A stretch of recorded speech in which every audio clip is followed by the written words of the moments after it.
गोकुळ दूध संघाभोवती सुरू असलेल्या आरोप प्रत्यारोपांच्या पार्श्वभूमीवर एक दूध उत्पादक म्हणून गोकुळची प्रतिष्ठा आणि विश्वास टिकवण्यासाठी डॉक्टर युवराज येडुरे यांनी एक दिवसीय प्रतिकात्मक आत्मक्लेश आंदोलनाची घोषणा केली आहे। हे आंदोलन कोणत्याही व्यक्ती किंवा राजकीय पक्षाविरोधात नसून गोकुळच्या हितासाठी असल्याचा दावा त्यांनी केलाय। गोकुळ दूध संघ हा केवळ दुग्ध संघ नसून लाखो दूध उत्पादक शेतकऱ्यांच्या कष्टाचा, विश्वासाचा आणि सहकार चळवळीचा आधारस्तंभ असल्याचं मत डॉक्टर युवराज उज्ज्वला रामचंद्र येडुरे यांनी व्यक्त केलं।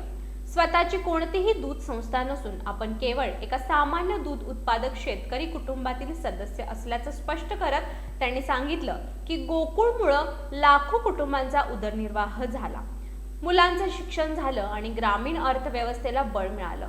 मात्र अलीकडच्या काळात गोकुळ दूध संघाभोवती सुरू असलेले आरोप प्रत्यारोप, राजकीय संघर्ष आणि बदनामीच्या वातावरणामुळे संस्थेची प्रतिमा मलिन होत असून त्याचा फटका थेट दूध उत्पादक शेतकऱ्यांना बसत असल्याची खंत त्यांनी व्यक्त केली।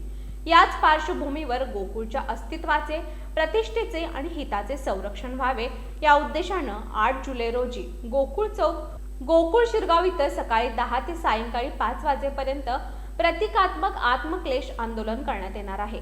या आंदोलनाला दूध उत्पादक, दूध संस्था प्रतिनिधी, वाहतूकदार, वितरक, ग्राहक, कर्मचारी तसंच सहकार क्षेत्रातील विविध संस्था आणि संघटनांनी सहभागी व्हावं असं आवाहनही डॉक्टर येडुरे यांनी केलंय।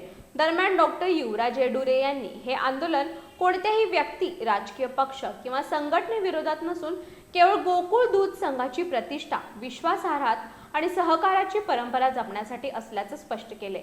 8 जुलैच्या या आंदोलनाकडे आता दूध उत्पादक आणि सहकार क्षेत्राचे लक्ष लागले।